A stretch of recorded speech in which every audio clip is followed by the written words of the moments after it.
There is something the great rabbis of Eastern Europe whispered only among themselves, passed quietly from master to disciple in the most sealed rooms of the yeshivot.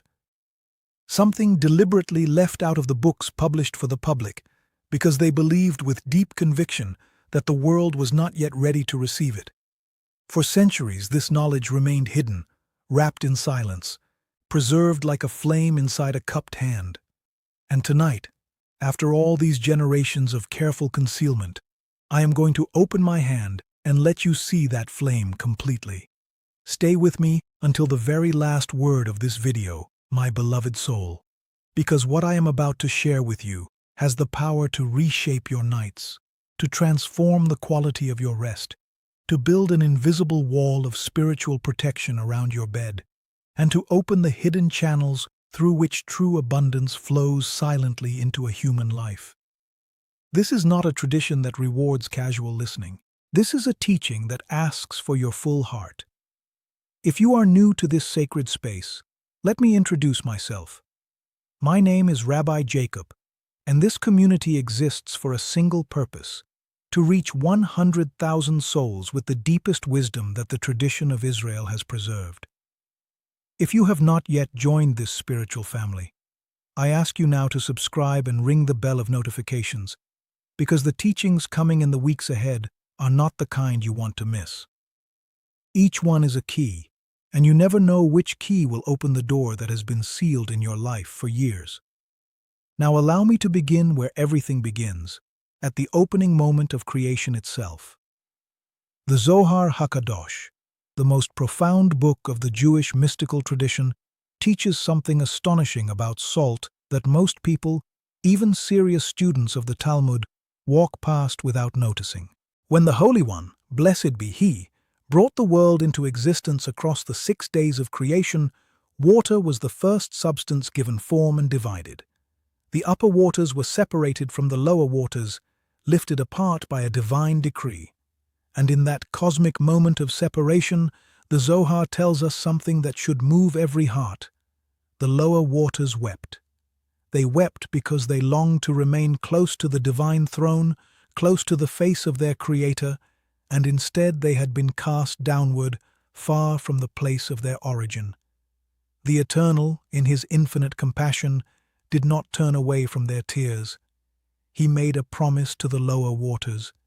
He promised they would still have their own path of return, their own way of reaching the altar, and that promise, that consolation, was salt.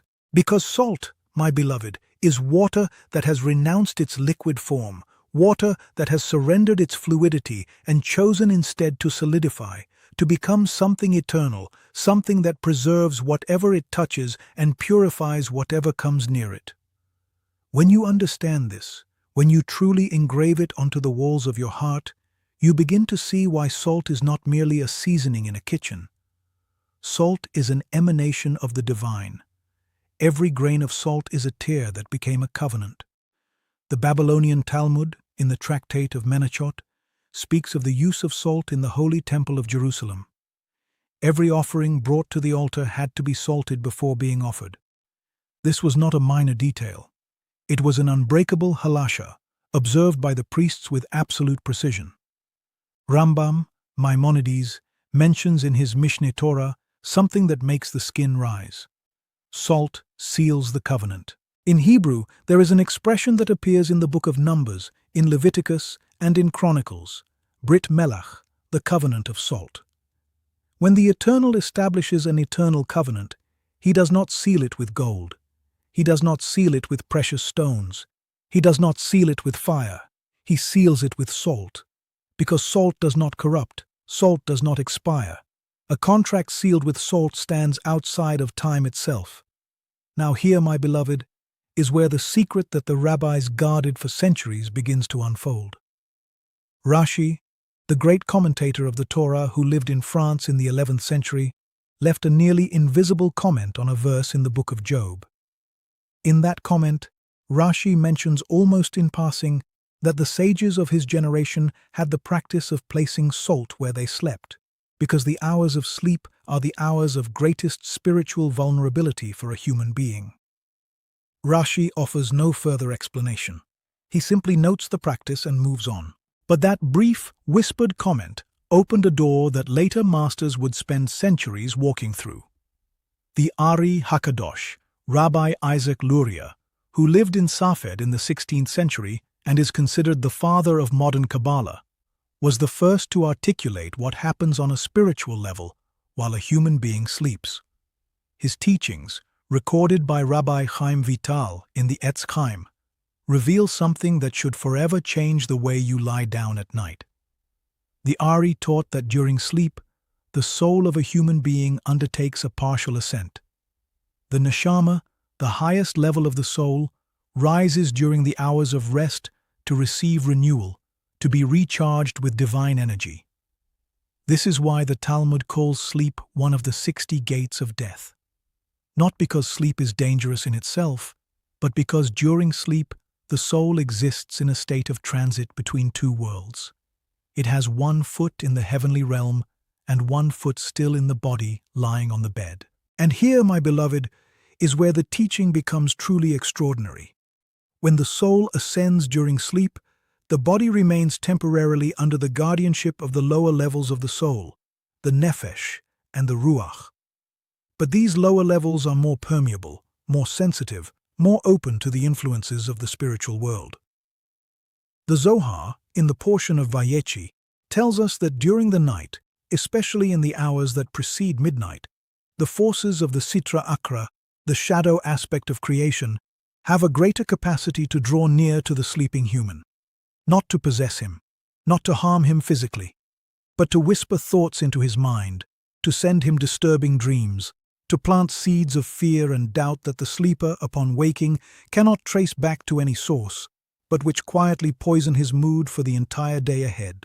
The Baal Shem Tov, the founding master of the Chassidic movement, who lived in Ukraine in the 18th century, had a teaching that his disciples transmitted only in low voices. The Baal Shem Tov taught that every person carries a field of light that envelops them during sleep, a remnant of the divine presence that remains even when the higher soul has ascended, and that field of light can be strengthened or weakened depending on what surrounds the sleeper in the moment of their greatest vulnerability. The disciples asked him, "Master, how is that field of light strengthened?" And he answered with a single word, "Malach," salt, but not any salt, and not in any manner. Here is the specific secret transmitted from master to disciple across the generations. The salt used for this sacred purpose must be coarse salt, unrefined salt, salt that still carries within it the natural minerals the Creator placed inside it when it crystallized in the depths of the earth or the sea. Refined salt, the perfect white salt we find in modern supermarkets, has been stripped of much of its spiritual potential during industrial purification. The Chassidic masters insisted, with great firmness, that the salt used must be as close as possible to its original natural state, because it is in that state that it still carries the full memory of its sacred origin. The practice transmitted is the following. Before you lie down to sleep, you take a small amount of coarse salt, roughly a teaspoon, and you place it in a small container. It can be a small cloth pouch, a little dish, even a piece of folded paper, and you place that container beneath your pillow or beside your head as you sleep. But the Ari Hakadosh taught that salt on its own does not fully activate its protective power. It must be accompanied by the correct intention, what the mystical tradition calls kavana. Before you place the salt beneath your pillow, hold it in your hands, close your eyes, and silently or in a low voice pronounce the words of the Shema Yisrael, the declaration of divine unity. And then, with your mind concentrated on the oneness of the Creator, place the salt in its resting place. Why the Shema? The Zohar tells us something that raises the hair on my arms every time I read it. When a human being pronounces the words Shema Yisrael, Adonai Eloheinu, Adonai Echad, with true concentration, 72 channels of divine light are activated in the spiritual world. 72 channels descending toward that human being, forming a shield of protection. The salt acts as a receptacle and an amplifier of that light. Salt beneath the pillow, charged with the energy of the Shema, literally creates what the Kabbalists call a zinor, a channel, a spiritual conduit between the sleeper and the forces of celestial protection that watch over human souls during the hours of darkness. In the Talmudic tractate of Berachot, there is a deep discussion about dreams and their meaning. The Talmud recognizes that dreams have three possible sources. They can be messages from heaven. They can be the mind processing the thoughts of the day. Or they can be influences from entities of the spiritual world that do not have the good of the sleeper as their intention.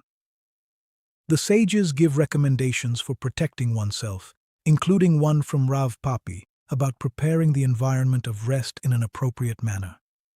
What did he mean? The later masters of Kabbalah tell us plainly. He meant salt.